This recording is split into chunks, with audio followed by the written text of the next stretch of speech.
मुंबई एक ऐसा शहर था जो कभी सोता नहीं था, हमेशा व्यस्त, हमेशा जीवित। लेकिन हाल के दिनों में इस पर एक साया मंडरा रहा था जिसने सड़कों को डर और भ्रष्टाचार से भर दिया था। इस खतरे के केंद्र में था महाराज बाबा, एक आत्मघोषित धर्मगुरु जिसे कई लोग पूजते थे, लेकिन जो उसके असली चेहरे को जानते थे वे उससे डरते थे। अपनी आध्यात्मिक आड़ के नीचे महाराज बाबा ने एक अंधकारमय साम्राज्य खड़ा किया था।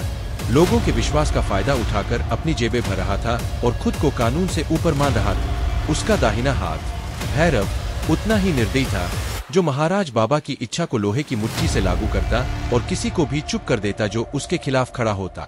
हालांकि एक ऐसा व्यक्ति था जिसे चुप नहीं किया जा सकता था, इंस्पेक्टर अर्जुन राठौर।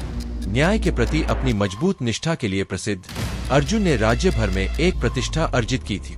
मुंबई में उनकी वापसी ने पुलिस बल में एक नई जान फूंक दी थी, भ्रष्टाचार से थके हुए लोगों में उम्मीद जगाई। अर्जुन शहर में शांति और व्यवस्था बहाल करने के लिए दृढ़ संकल्पित था, चाहे उसे इसके लिए कुछ भी करना पड़े। एक सुबह जब अर्जुन काम के लिए निकलने की तैयारी कर रहा था, उसे एक फोन आया जिसने उसे झकझोर कर रख दिया। एक युवा कांस्टेबल विक्रम का शव पुल के नीचे मिला था। विक्रम अर्जुन के सबसे भरोसेमंद लोगों में से एक था, जो अपनी ईमानदारी और बहादुरी के लिए जाना जाता था। प्रारंभिक पुलिस रिपोर्ट ने इसे एक दुर्घटना बताया, यह दावा करते हुए कि विक्रम शराब पी रहा था और गिरकर मर गया था। लेकिन अर्जुन विक्रम को अच्छी तरह से जानता था और उसे इस बात पर यकीन नहीं हो रहा था। दिल में गम और गुस्से के साथ अर्जुन ने खुद विक्रम की मौत की जांच करने का फैसला किया। उसकी जांच ने उसे चौंका देने वाले खुलासों तक पहुंचा दिए। विक्रम एक शक्तिशाली सिंडिकेट की जांच कर रहा था जो महाराज बाबा से जुड़ा था। उसने इस धार्मिक व्यक्ति के संगठन को अवैध गतिविधियों की एक श्रृंखला से जोड़ने वाले सबूत जुटाए थे, जिनमें जमीन हथियाना, वसूली और राजनीतिक ब्लैकमेल शामिल थे। विक्रम एक खतरा बन गया था और किसी ने उसे हमेशा के लिए चुप कर दिया था। अर्जुन ने अपने वरिष्ठ अधिकारियों का सामना किया और विक्रम के लिए न्याय की मांग की, लेकिन उसे प्रतिरोध का सामना करना पड़ा। महाराज बाबा का प्रभाव पुलिस विभाग के उच्चतम रैंक तक पहुंच चुका था। अर्जुन, उसके वरिष्ठ ने उसे चेतावनी दी, तुम आग से खेल रहे। महाराज बाबा ऐसा व्यक्ति नहीं है जिसके साथ तुम खिलवाड़ करना चाहोगे। अपने भले के लिए इसे जाने दो। लेकिन अर्जुन के स्वभाव में पीछे हटना नहीं था। वह अपने दोस्त की मौत को बिना जवाब दिए नहीं छोड़ सकता था। उसने महाराज बाबा का पीछा करने और उसे बेनकाब करने का फैसला किया, चाहे उसे इसके लिए किसी भी कीमत का भुगतान क्यों न करना पड़े। जैसे जैसे अर्जुन सबूत इकट्ठा करने लगा, महाराज बाबा और भैरव को उसकी हरकतों का पता चल गए। उन्होंने उसे धमकाने और रिश्वत देने के लिए अपने लोग भेजे, लेकिन अर्जुन अपने रास्ते पर अडिग रहा। जब धमकी से बात नहीं बनी, तो उन्होंने अपनी रणनीति और खतरनाक बना दी। एक रात नकाबपोश लोगों का एक समूह अर्जुन के घर पर हमला करने आए। उसने उनका सामना किया, लेकिन उसका परिवार डर के साए में आ गए। उसके पिता, जो खुद एक सेवानिवृत्त पुलिस अधिकारी थे, ने उसे अपनी लड़ाई पर फिर से विचार करने के लिए कहा। अर्जुन, ये लोग खतरनाक हैं। वे ईमानदारी से नहीं लड़ते। वे तुम पर और तुम्हारे प्रियजनों पर हमला करेंगे। लेकिन अर्जुन का संकल्प और मजबूत हो गए।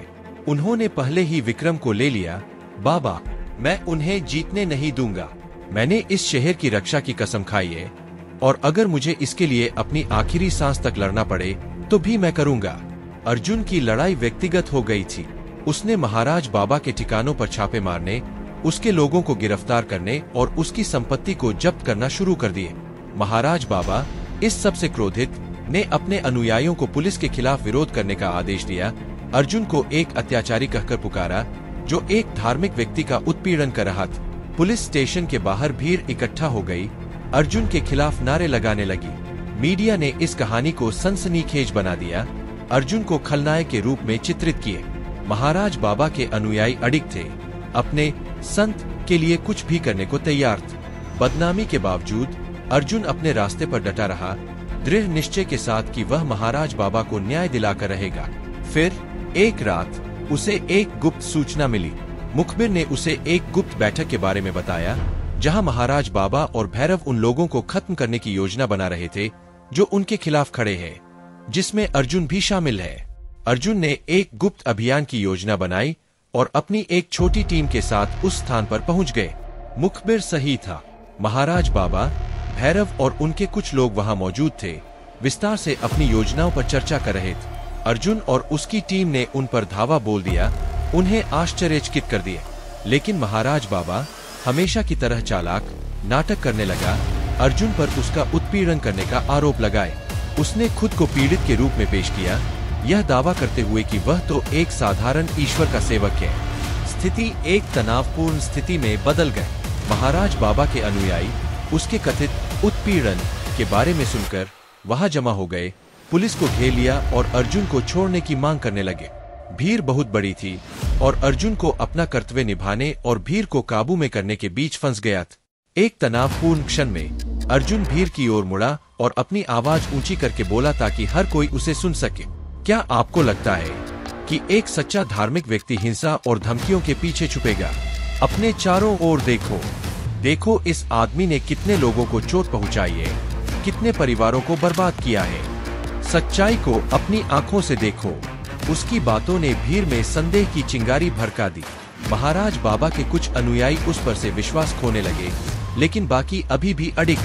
तभी अर्जुन के एक अधिकारी ने आगे आकर सबूतों का खुलासा किया। महाराज बाबा और भैरव के अपराधों, उनके षड्यंत्रों और शहर पर अपनी पकड़ बनाए रखने के इरादों की रिकॉर्डिंग। भीड़ में सन्नाटा छा गया और धीरे धीरे महाराज बाबा का असली चेहरा सबके सामने आ गए।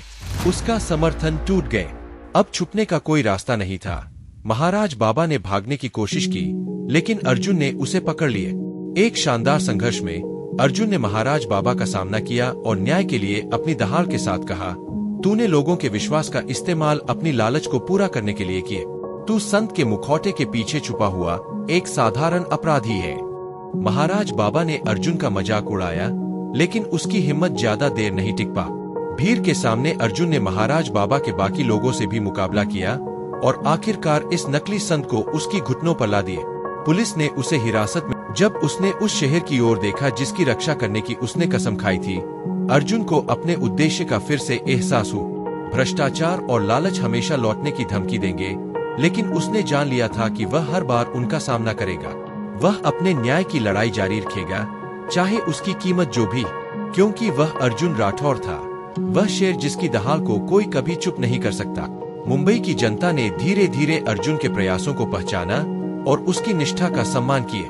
उसका साहस लोगों के दिलों में बस गया और वह अब सिर्फ एक पुलिस अधिकारी नहीं, बल्कि एक प्रेरणा बन गया था। अर्जुन ने शहर को यह विश्वास दिला दिया था कि सत्य और न्याय के लिए लड़ने वाला व्यक्ति, चाहे सामने कैसी भी ताकतवर शक्तियां खड़ी हो, अंततः जीत ही हासिल करेगा। महाराज बाबा के गिरफ्तार होने के बाद अर्जुन ने पुलिस बल में सुधारों की एक श्रृंखला शुरू की। उसने भ्रष्ट अधिकारियों को हटाने और ईमानदार लोगों को बढ़ावा देने का काम किया। धीरे धीरे पुलिस विभाग में बदलाव आने लगे और जनता का विश्वास भी लौटने लगा। अर्जुन का यह कदम न केवल न्याय की ओर एक बड़ा कदम था, बल्कि यह जनता के दिलों में भरोसे को फिर से स्थापित करने का भी प्रतीक बन गए। कुछ समय बाद अर्जुन को राज्य सरकार की ओर से सम्मानित किया गया। समारोह में उसकी बहादुरी और निष्ठा को सराहा गए।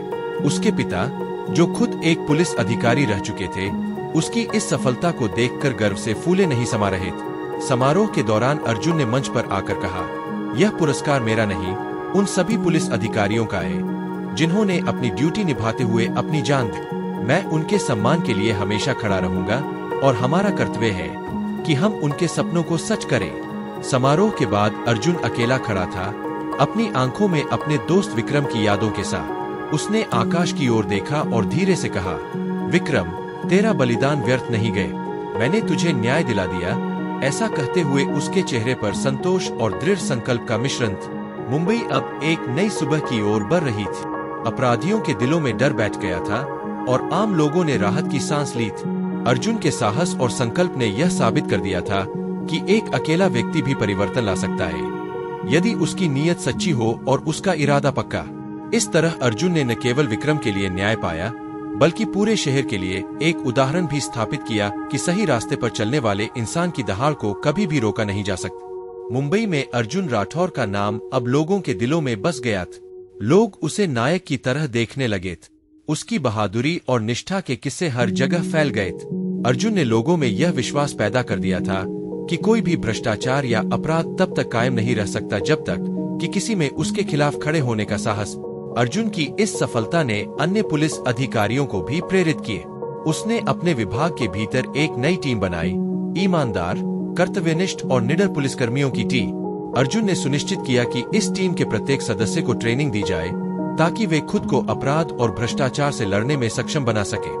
यह टीम जल्दी ही अर्जुन की तरह अन्य मामलों में भी सफलता पाने लगी और शहर में अपराध दर कम होने लगी। अर्जुन के साहस और प्रतिबद्धता के कारण कई अन्य भ्रष्ट नेता, व्यापारी और माफिया डॉन अब कानून के शिकंजे में आ चुके थे। पुलिस विभाग में उसका सम्मान बढ़ता गया और उच्च अधिकारियों ने भी अर्जुन की कार्यशैली को अपनाना शुरू कर दिया। अर्जुन का एक ही मकसद था, मुंबई को अपराध मुक्त बनाना और लोगों को यह विश्वास दिलाना कि कानून के सामने सभी समान हैं। समय के साथ अर्जुन ने अपनी जिंदगी में संतुलन बनाने की कोशिश की। काम के साथ साथ उसने अपने परिवार को भी समय देना शुरू किए। उसके माता पिता अब गर्व से अपने बेटे के नाम का गुणगान करते थे। अर्जुन के पिता अक्सर उसे कहते, बेटा, तुमने न सिर्फ पुलिस विभाग का नाम ऊंचा किया है, बल्कि मेरे सपनों को भी साकार किया है। लेकिन अर्जुन को पता था कि उसकी राह अभी आसान नहीं है। मुंबई जैसे बड़े शहर में अपराध की जड़ें गहरी होती है। कई बार छोटे अपराधियों को पकड़ना जितना आसान होता है, उतना ही मुश्किल बड़े अपराधियों को घेरना होता है। लेकिन अर्जुन अपने संकल्प पर डटा रहा। उसे अब भी कई चुनौतियों का सामना करना था, लेकिन उसका आत्मविश्वास मजबूत था। अर्जुन ने धीरे धीरे शहर के लोगों में एक नई चेतना जगा। उसने कई सार्वजनिक सभाओं का आयोजन किया, जहां उसने लोगों को अपराध और भ्रष्टाचार के खिलाफ जागरूक किए। वह हमेशा कहता था, अगर हम सब एकजुट होकर खड़े होंगे तो अपराधी कितना भी ताकतवर क्यों न हो, उसका अंत निश्चित है। उसकी इस अपील ने आम लोगों को प्रेरित किया और समाज में एक बदलाव की लहर चल। एक दिन अर्जुन के पास एक पत्र आया। यह विक्रम के परिवार से था। उन्होंने अर्जुन को धन्यवाद दिया और लिखा, हमारा विक्रम अब आपके रूप में जीवित है। आपने जो किया वह कोई और नहीं कर सकता था। आपका साहस हमारे दिलों में हमेशा रहेगा। अर्जुन ने उस पत्र को संजो कर रखा, मानो यह उसकी जिंदगी की सबसे बड़ी उपलब्धि। यह पत्र उसकी मेहनत और संघर्ष की सच्ची पहचान बन गए। और इस तरह अर्जुन ने अपने कर्तव्य का निर्वाह करते हुए न केवल मुंबई को अपराध मुक्त बनाने की दिशा में कदम बढ़ाए, बल्कि लोगों को यह भरोसा भी दिलाया कि ईमानदारी और हिम्मत से किसी भी मुश्किल को जीता जा सकता है। उसकी कहानी अब एक प्रेरणा बन चुकी थी और लोग उसे केवल एक पुलिस अधिकारी के रूप में नहीं, बल्कि न्याय के प्रतीक के रूप में देखते थे। अर्जुन के जीवन की यह यात्रा अभी खत्म नहीं हुई थी। उसने एक नई शुरुआत की थी और उसका संकल्प था कि जब तक एक भी निर्दोष व्यक्ति पर खतरा मंडरा रहा है, वह हमेशा न्याय की ढाल बनकर खड़ा रहेगा। और इस तरह अर्जुन राठौर की कहानी सिर्फ एक पुलिस अधिकारी की नहीं, बल्कि एक योद्धा की बन गई, जिसने अपने शहर को न्याय का संदेश दिया। उसने यह साबित कर दिया कि जब तक सच्चाई और हिम्मत का साथ हो, कोई भी चुनौती बड़ी नहीं होती। उसकी दहाड़ ने मुंबई में न्याय का नया अध्याय लिखा और उसके नाम की गूंज हर उस दिल में गूंजती रही जिसने कभी न्याय की आस लगाई थी। अर्जुन का संकल्प अडिग था और उसकी अंतिम पंक्ति ने सबके दिलों में जगह बना ली। जब तक इस शहर में एक भी निर्दोष पर खतरा है, अर्जुन राठौर की दहाड़ उसे न्याय दिलाने के लिए हमेशा गूंजेगी। दोस्तों, अगर कहानी अच्छी लगी हो तो चैनल को कृपया लाइक, शेयर एंड सब्सक्राइब जरूर करें। धन्यवाद।